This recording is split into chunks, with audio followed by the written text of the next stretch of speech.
오늘 날씨가 갑자기 추워졌는데 다들 건강 잘 관리하셔서 이번 겨울도 또 잘 지내기를 바랍니다. 지난주 제가 그 소아시아 7교회에 대해서 한번 여러분 집에 가서 작성을 해보라고 숙제를 내드렸는데 잘 하셨는지 모르겠습니다. 주일날 어떤 권사님 몇 분 와가지고 했다고 보여주길래 참 잘했습니다. 제가 그런 말을 드렸습니다. 성경 공부하는 맛이 뭐 이런 데도 맛이 있죠. 본인이 이렇게 정리를 하셔가지고 저는 고등학교 때 정말 성경 노트 이렇게 하나 만들어가지고 매일 적으면서 하니까 그래 재밌더라고요. 그게 이 말씀은 이 말씀이구나 하면서 짝을 지어가면서 하니까 재미가 있었는데 여러분들도 그런 기쁨을 맛보시면 참 좋겠다 싶어서 한번 내드렸습니다.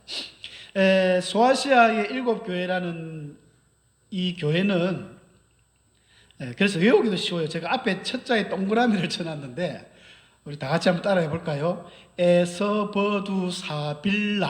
시작. 에서버두사빌라. 이렇게 외우면 됩니다. 무슨 과자 이름 같죠? 에서버두사빌라. 야, 에서버두사빌라 하나 내놔라. 아이스크림 이름 같기도 하고 그렇게 외우면 됩니다. 그런데 이 7교회는 요한이 그 당시 그 1세기 때 있을 때의 교회들입니다.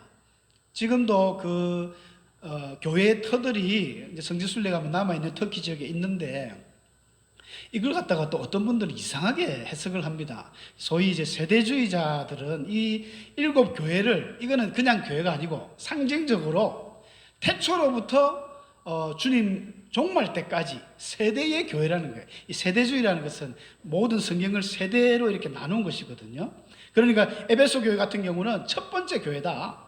그 다음에 두 번째 세대, 세 번째 세대 가다가 라오디게아 같은 교회는 차지도 않고 덥지도 않고 미지근한 게 종말의 마지막 성도를 의미한다라고 이야기하는데 그렇지 않습니다. 그건 잘못된 해석인데 요한계시록은 뭐 사실은 정확하게 이거다라고 말을 하기가 애매한 부분이 많기 때문에 뭐 너나 할 것 없이 수많은 학자들이 자기들의 학설을 이야기하거든요. 그러나 성경은 1차적으로 항상 성경 중심이어야 됩니다. 말씀 중심으로 말씀의 문맥상 해석하는 게 제일 맞고 그 다음에 비유 해석이 들어가고 뭐 서로 다른 또 구약 성경 연결 짓는 것이지 무턱대고 모든 것을 상징으로 본다든지 모든 것을 비유로 보면은 위험합니다. 신천지가 그렇게 해서 위험한 것이죠. 그래서 이 7교회는 그냥 그 당시에 있었던 교회에게 요한이 편지를 한 것이고 또한 지금까지 온 인류의 모든 교회의 모습들이 다 담겨져 있습니다. 지금도 뭐 이 책망받는 모습, 칭찬받는 모습 이런 것들이 교회마다 다 같이 섞여 있어요. 그러니까 우리가 저런 모습에 주의를 받을 것은 주의를 받고 또 칭찬되는 부분을 더 키워가고 그렇게 노력하면 됩니다. 그 정도로 넘어가면 제일 깔끔합니다. 그리고 이제 오늘 읽은 본문의 이제 4장에 들어가면 요한이 처음에 1장에 등장해서 요한에게 말씀을 주셨던 그 천사가 요한에게 또다시 나타납니다. 그러면서 그렇게 이야기하죠. 이리로 올라오라 이러는 거예요. 어디로 올라오라는 겁니까? 하늘로 올라오라는 거예요. 그 천사가 앞에 오는 그림처럼 여기 계시록은 그림하고 보면 쉽습니다. 올라오라 했더니 올라갔어요. 올라가니까 하나님의 보좌와 여러분 천국 안 가보셨죠? 이제 계시록에 보니까 요한이 본 천국의 모습은 앞에 인터넷에 도는 그림들 제가 뭐 캡처해서 이렇게 한 거 설명하기 좋아요. 이게 이제 평면대로 이렇게 나와 있는데 사실은 주의 보좌가 하나님의 보좌가 빛이 막 퍼지고 무지개가 둘러져 있고 여기 보니까 그 보좌 위에 앉을 시간이 있는데 벽옥과 홍보석 이러는데 벽옥이라는 것은 우리 한글로 번역하다 보니까 그렇지만 이게 자주색 빛과 초록색 빛을 나는 그런 보석입니다. 홍보석은 아시죠? 빨간색 빛을 내는 보석입니다. 루비라고 그러죠. 루비. 제 결혼 반지에 루비가 박혀 있습니다. 이런 빨간색. 그 다음에 녹보석은 녹색깔 띠는 보석. 에메랄드라고 그러죠. 영어로 에메랄드. 그러니까 녹색깔이 막 나는 게 하나님 보좌에서 막 빛이 나더라는 거예요. 이건 요한이 직접 본 건 아니고 이게 환상 중에 체험을 한 것이죠. 요한이 몸뚱아리가 하늘로 올라갔다고는 볼 수 없습니다. 본문에도 우리가 아까 읽었지만 2절에서 그랬습니다. 내가 곧 성령에 감동되었더니 성령이 다 감동되면서 하늘의 보좌가 눈앞에 확 펼쳐진 거예요. 보니까 보좌가 있고요. 이제 24 이 보좌, 우리 강대상의 의자들 있지 않습니까? 저런 멋진 의자들이 24개가 이 보좌 주위로 둥글게 딱 있는 거예요.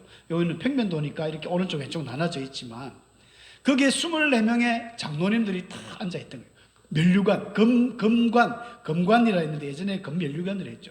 딱 쓰고 있고, 그 다음에 앞에 보니까 생물, 네 생물이 나와요. 뭐 물론 천사겠지만 하나는 얼굴이 사자 같고, 또 하나는 송아지 같고, 또 하나는 사람 같고, 또 하나는 독수리 같은, 날개가 6개예요. 날개가 6개. 구약시대 때도 가끔 이런 천사들의 모습을 선지자들이 표현을 했는데, 에스겔 선지자가 봤던 그 천사는 이 그룹이라는 그룹, 케루빔이라는 그룹은 날개가 4개였습니다.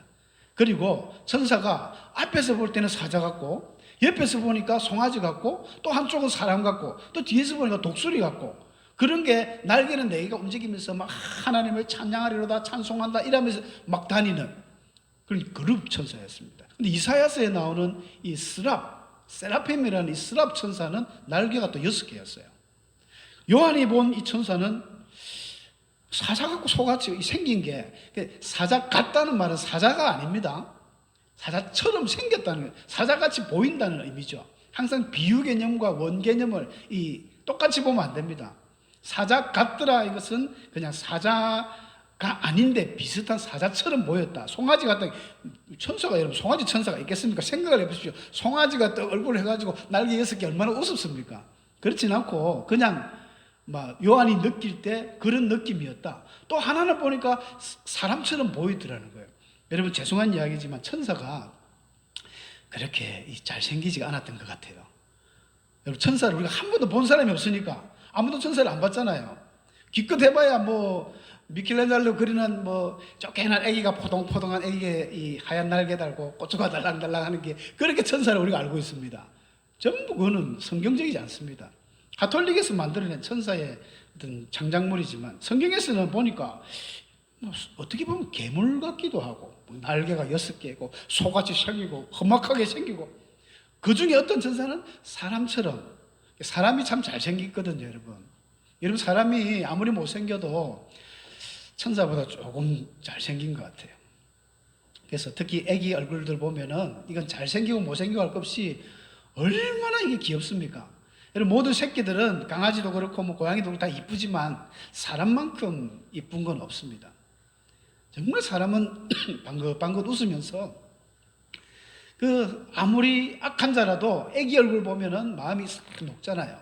사람 얼굴 참 좋은 것 같습니다. 그러니까 이런 천사가 또 보좌 주위에 딱 날개가 굉장히 큰 것 같아요. 하나님의 보좌를 딱 이렇게 가지고 있는 이런 모습을 설명하고 있거든요. 예수님의 모습은 아직 등장하지 않습니다. 이제 5장 넘어가면 예수님이 등장하는데, 이걸 가지고 또 24장로는 뭐냐? 몰라요. 우리는 잘 모릅니다. 그런데 12사도와 또 이스라엘에 12지파가 있으니까 12지파를 대표하는 그 사람들일 것이다. 근데 12사도가 될 수 없는 게 요한은 아직 죽지 않았잖아요. 요한이 죽지 않고 환상을 봤는데 그 말도 좀 어폐가 있습니다. 그러나 하여튼 24장로는 구약 성경에 보면, 역대하에 보면은 하나님의 성전을 섬길 때 제사장들이 24반열 순서대로 24명을 뽑아가지고 1년이 12달이지 않습니까? 그래서 한 달에 2명씩 이 교대로 순번을 정해가지고 봉사하게 만들었던 제도가 있습니다. 그래서 24반열의 제사장들이 돌아가면서 했는데, 뭐 거기에서 기한한 건지 모르지만은 하여간 하나님의 보좌에 24장로가 있었다. 여러분 우리가 그래서 직분이 참 중요한 거예요. 여러분 장로 직분이, 물론 목사도 장로에 가르치는 장로로서 들어가지 않습니까? 이 장로의 직분이라는 것은 여러분 하나님 보좌 주변에 있다는 게 얼마나 큰 특권이고 은혜입니까? 물론 천국에만 가는 그 자체도 큰 은혜죠. 저 주위에 수많은 사람들 뭐 그림을 그려놨는데 사실은 그렇지만 하나님 보좌에 어떤 장로님들이 들어갈지는 몰라요. 모르지만 우리 무지개 전능교회 성도님들이 그 들어가시면 얼마나 좋을까요? 살아계실 때 바울의 그 고백처럼 선한 싸움을 싸우시고 달려갈 길을 마칠 때쯤 되면 너 이리 와 해서 저 보좌 주변에 갈 수도 있지 않겠습니까? 하여간 이 장엄한 광경을 이 요한 사도가 이제 보게 됩니다. 보게 되는데 그 다음에 이를 잠깐 본 뒤에 딱 5장에 넘어가면은 이제 예수님이 이제 곧 등장하는데 한 천사가 와가지고 그거를 들고 오는 거예요. 예. 큰 두루마리를 또 갖고 옵니다. 성경이죠, 성경. 성경을 이렇게 둘도 보통 박는데 어떤 건지 모르지만 큰 두루마리를 들고 와가지고 그 두루마리에 보니까 7인이 이렇게 붙어 있어요. 여러분, 인이라는 거는 옛날에 막 이 중건동 시대 때 황제들이 고레스들을 비롯해가지고 뭐 이런 인을 찍어가지고 종이 딱 붙여놓으면 그거 떼면은 사형입니다. 절대 못 떼죠. 왕에는 뗄 수 없는 이런 인을 붙여가지고 7개를 딱 붙인 두루마리를 딱 갖고 오는 거예요. 그걸 펼쳐야 그 안에 장차 이루어질 일들을 보여주는데, 아이고, 요한 사도가 지금 하늘까지 올라갔는데 그걸 열 수가 없는 거예요. 전부 인으로 봉해지가 있으니까. 그래서 요한이 웁니다. 이걸 어떻게 할까 하면서 5장 4절에 보면요, 이 두루마리를 펴거나 보거나 하기에 합당한 자가 보이지 아니하기로 내가 크게 울었더니 대성통곡을 한 것 같아요. 그러니까 그 장로 중에 한 사람이 나와가지고, 한 장로가 한 사람이 내게 말하되 울지 마라. 유대지파의 사자 다윗의 뿌리가 이겼으니 이 두루마리와 그 7인을 떼실 것이다. 그게 누굽니까? 예수님이죠. 그 예수님의 모습이 이제 어떻게 표현되어 있냐면, 이제 한 어린 양으로 서 있다는, 옆에 조그만 그림이죠. 양으로 나오는데 눈이 7뿔도가 있고 7눈이 있다는 거예요. 모든 걸 다 본다는 의미인지, 근데 그런 일찍 죽이심을 당한 어린 양이 딱 오더니 그 인을 떼기 시작하는 거예요. 첫 번째 인을 딱 뗐습니다. 이제 그 인을 떼는 이제 과정들인데, 첫 번째 인을 딱 떼면 이 인에 대한 내용이 6장, 7장에서 쭉 나오거든요. 근데 참 고마운 이야기가 있습니다. 인을 떼기 전에 이 찬천사가 이 두루마리를 취할 때 큰 금으로 만든 큰 대접을 갖고 와가지고 또 오는 거예요. 그 대접이 뭐냐고 물어보니까 성도의 기도라는 겁니다. 여러분, 우리 성도의 기도는 이 향이 되어가지고 하나님 보좌에 올라갑니다. 하나님이 굉장히 좋아하시는 거예요. 성도님들이 기도 많이 하셔야 됩니다. 우리가 하는 모든 기도는 이 금대접에, 천사들이 금대접을 가져가지고 올라가는데 5장 8절에 그려놨습니다. 이 향은 성도의 기도들이라. 여러분들 기도가 땅에 떨어지지 않습니다. 하나님 보좌에 매일 올라가요. 천사들이 누가복음에도 그랬지 않습니까? 이 소자의 천사가 매일 하나님을 뵙는다. 계속 천사들이 하는 일이 그런 겁니다. 우리 눈에 보이지 않지만 우리의 기도를, 우리의 소식을 하나님께 계속 오르락내리락 하면서 알려주는 거예요. 그러니까 죄짓지 말고 선행을 많이 하고, 오른손이 하늘을 왼손이 모르게 선을 베풀고 기도하고 하면 매일매일 천사들이 금대접을 가지고 올라가는 거예요. 얼마나 위로가 되는지 모릅니다. 자, 첫 번째 인을 뗐습니다. 인을 떼니까, 첫 번째 인을 떼니까 흰말이 나오는 거예요. 6장 이야기입니다. 6장 1절에 보니까 7인을 그 중에 첫째 인을 딱 떼니까 흰말이 나오는데, 이 사람이 활을 가지고 있고 멸류관을 받고 계속 이기고 또 이기려고 한다는 거예요. 어떤 의미인지 정확하게 알 수 없습니다. 또 흰색이라 하니까 어떤 분들은요, 흰색이면 무조건 예수님이다, 포도주면 무조건 보혈이다, 이렇게 하는데, 흰말을 탔으니까 예수 그리스도라는 거예요. 이게 막 교단마다 다 틀립니다. 저는 모르겠습니다. 그냥 흰말은 흰말입니다. 하얀색 말이잖아요. 저희 신대는 교수님도, 우리 변종길 교수님도 그냥 예수 그리스도라 이야기하는데, 예수 그리스도가 왜 이기고 또 이기려고 자꾸 욕심을 낼까 좀 의문스럽던데, 하여간 이런 일이 있고 나서 두 번째 인을 또 딱 뺐습니다. 그러니까 그때는 이제 붉은 말이 딱 등장하는 거예요. 붉은 말이, 또 붉으면 뭐냐? 사탄이다. 아닙니다. 그냥 빨간색 말이에요. 빨간색 말. 약간 피를 상징한다, 이렇게도 볼 수도 있는데, 그 튼자가, 그 말을 탄 자가 허락을 받고 땅에서 화평을 제하여 버리며 서로 죽이게 하더라. 전쟁이죠, 전쟁. 전쟁이 터진다는 거예요. 여러분, 전쟁은 뭐 우리나라도 6.25 동란을 겪었지만은 뭐 전쟁은 항상 있어 왔습니다. 그 전쟁이 이제 막 터집니다. 그리고 셋째 인을 딱 떼니까 어떤 일이 생기냐니까, 검은 말이 나오면서, 검은 말을 탄 자가 손에 저울을 들고 있다는 거예요. 저울. 우리가 저울 아시죠? 저울. 저울을 들고 있으면서 하는 이야기가, 한 데나리온의 밀 한 대, 보리 석 대가 될 것이다. 여러분, 이게 무슨 말이냐면요, 극심한 기근을 이야기합니다. 한 데나리온이라는 것은 노동자가 하루 일하는 품삯입니다. 한 데나리온, 헬라식으로 드라크마를 가는데, 이 데나리온이 밀 한 대, 이 코이닉스라는 밀 한 대는요, 우리 500리터 물병 있죠, 물병 2개, 1리터 물 정도가 이 한 코이닉스입니다. 그러니까 노동자료 품삯이 보통 뭐 우리가 오늘날 한 10만 원 잡으면 그죠? 10만 원에 밀가루 요만큼 1리터가 10만 원이라는 거예요.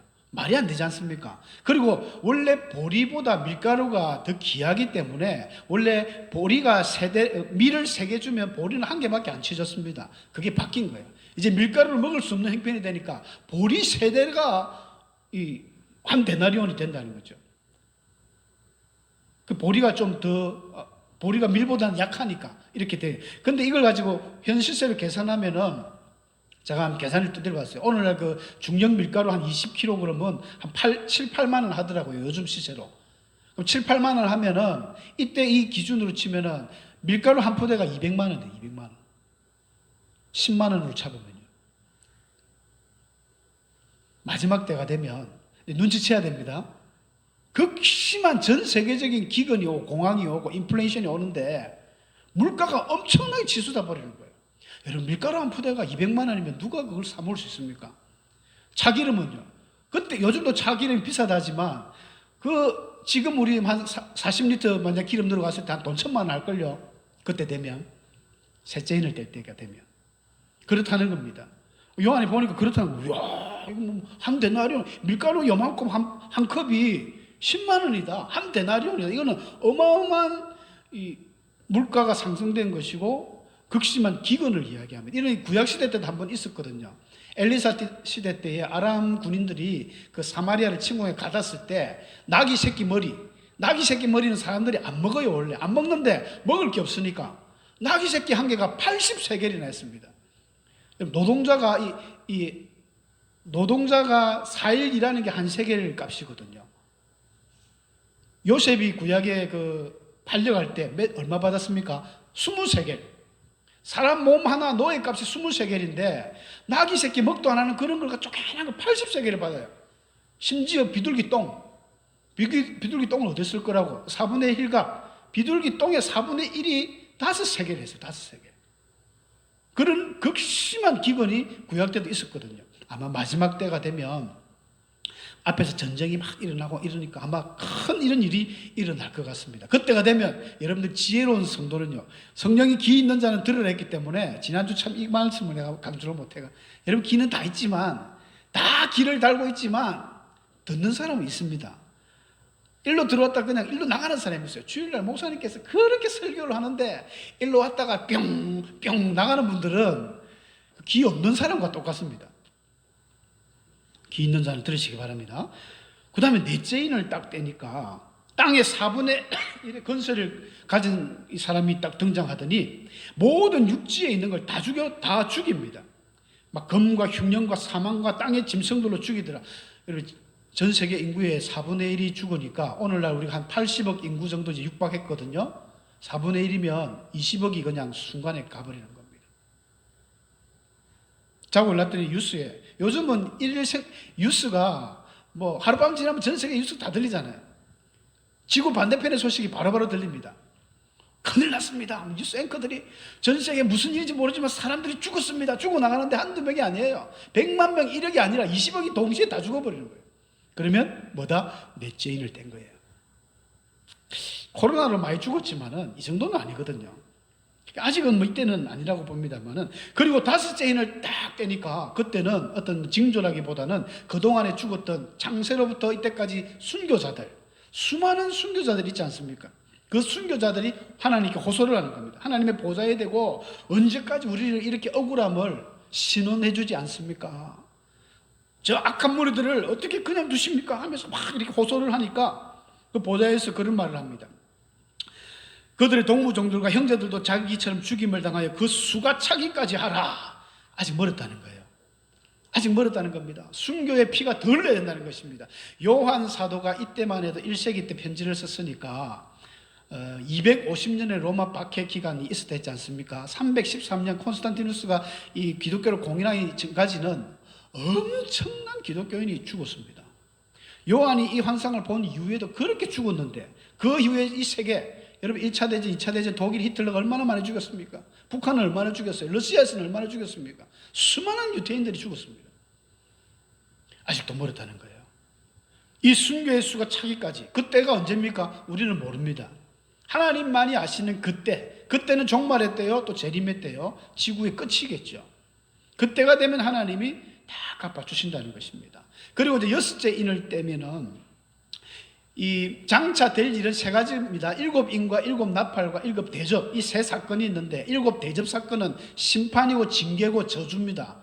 그냥 엎으면서 모든 지구에 있는 사람들이 죽게 되는 것이고, 일곱 인과 일곱 나팔은 어떤 경고의 메시지입니다. 너희들 이거 듣고 준비하고 깨어 기도해라는 것이거든요.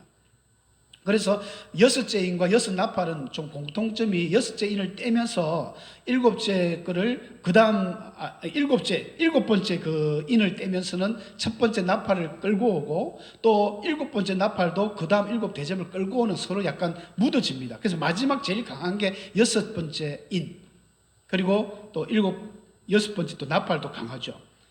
오늘 뭐 여기까지 해야 되겠습니다. 여섯째 인을 딱 떼면은 놀라운 일이 벌어집니다. 갑자기 하늘에 해가 검어지는 거예요. 해가 큰 지진이 나고 해와 달이 아주 갑자기 막 컴컴해집니다. 컴컴해져 가지고, 원래 해가 있어야 밝잖아요. 이런 사건이 언제 한번 있었습니까? 이집트 애굽 시대 때에 하나님이 애굽에 흑암을 보냈을 때, 애굽에는 캄캄해서 낮에도 안 보이는데 고센 땅의 이스라엘 백성들은 환한 대낮이었거든요. 이건 개기일식, 개기월식 수준이 아닙니다. 그냥 빛이 어두워져 버리는 거예요. 컴컴해. 낮이 이제 낮 같지 않습니다. 밤도 더 어두워집니다. 이런 날이 옵니다. 달이 핏빛이 되고, 뿐만 아니라 하늘의 별들이 이제 막 행성들이 지구로 떨어지는 거예요. 이전에 제가 한번 영상을 통해서 보여드렸는데, 그런 현상들이 일어나는 겁니다. 여섯 번째 인을 뗄 때. 이거는 유성이 떨어지는 한두 개가 아니라 막 두두두 떨어지는데, 성경의 표현에 의하면 무화과 나무가 대풍에 흔들려서 설익은 열매가 떨어지는 것 같이 땅에 막 엄청나게 행성들이 떨어진다는 겁니다. 그러면 지구는 사실은 종말 직전입니다. 그래서 여섯째 인, 그리고 또 나팔들은요, 이게 간격이 오랜 기간이 아니고 아마 굉장히 급하게 진행됩니다. 순식간에 일어나는 일들이에요. 그런데 예수님께서도 이 날들을 감하지 아니하면, 믿는 자들을 위해서 이 날을 감하지 아니하면 너희가 이길 수 없다, 이런 표현을 종말론 24장, 마태복음 24장부터 쭉 할 때 그런 이야기를 하셨거든요. 순식간에 지나갑니다. 인자의 임함은 동에서 서로 번개가 움직이는 것처럼, 그러니까 순식간에 싹 일어날 수 있는 일들이에요. 이 사건들이 일어날 때가 되면 사람들이 그 고통이 너무 강하니까 그렇게 이야기한답니다. 산들과 바위 밑에 숨어가지고 차라리 우리 위에 떨어져가지고 보좌에 앉으신 이 얼굴에서 그 어린 양의 진노에서 우리를 가려달라, 차라리 죽여달라 할 정도로 어마어마한 환난과 그 시련의 기간들이 이 여섯째 인을 뗄 때 일어난다는 것입니다. 그런데 이때가 마지막 회개할 때입니다. 이때 지나면 회개를 못해요. 이제 7장에 딱 넘어가면은 이 14만 4천 명의 이야기가 나오는데, 이게 어떤 이야기냐면, 이제 여섯째 인을 떼고 완전히 천지가 대격변하면서, 여러분 이 유성이 떨어지면서 지구 육지에도 떨어지면 바다에도 떨어지고 하니까 해일이 일어나고 섬과 막 이런 것들이 다 이동해 버립니다. 제주도가 갑자기 없어져 가지고 저 어디 다른 데 생겨버리고, 이런 천지 대격변이 일어나는 순간이 여섯째 인을 떼는 것인데, 하나님이 7장에 들어가니까 천사 4명이 딱 동서남북으로 딱 이제 딱 스타트할 준비를 하고 있다가 죽이려고 하는데, 잠시 기다려라, 이런 이야기가 나옵니다. 7장에 2절에 보니까 제가 좀 읽어 드릴게요. 또 봄에 다른 천사가 살아계신 하나님의 인을 가지고 해도 없는 데로부터 올라와서 땅과 바다를 해롭게 할 권세를 받은 네 천사를 향하여 큰 소리로 외쳐 이르되, 우리가 우리 하나님의 종들의 이마에 인치기까지 땅이나 바다나 나무들을 해하지 말라. 잠시 스톱해, 기다려. 그러면서 뭐 하느냐, 천사들이 하나님의 백성을 고르고 있습니다. 이마에 인을 치는 거예요. 너는 하나님의 백성이야, 하나님의 백성이야. 그게 인을 치는데 도대체 누가 치지? 누가 받고 있지? 요한이 보니까 유다 지파들 12지파 중에 전부 12,000명씩 다 받는 거예요. 그래가지고 12지파 12,000명씩 하니까 14만 4천 명이 되더라는 거예요.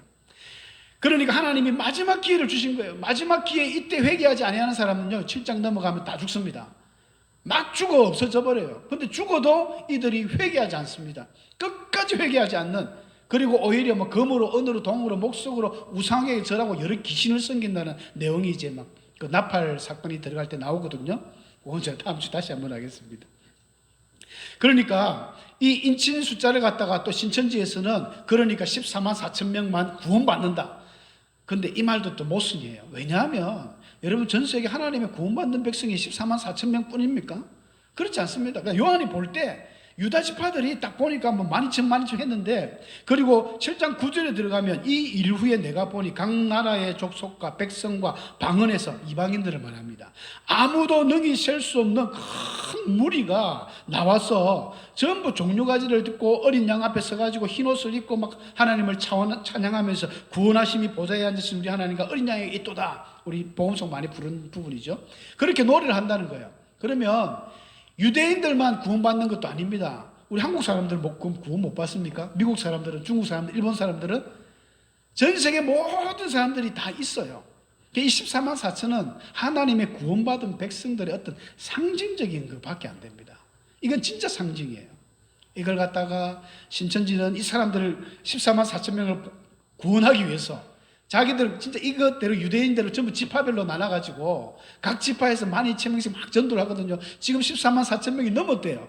너무 왜 그럼 계속 하느냐? 이제는 14만 4천 명은 원래 택함받은 사람들이고, 그 이후에 이 이방인들이 흰 옷을 입고 막 축하하는 그런 사람들도 자기가 죽기를 한다는 거예요.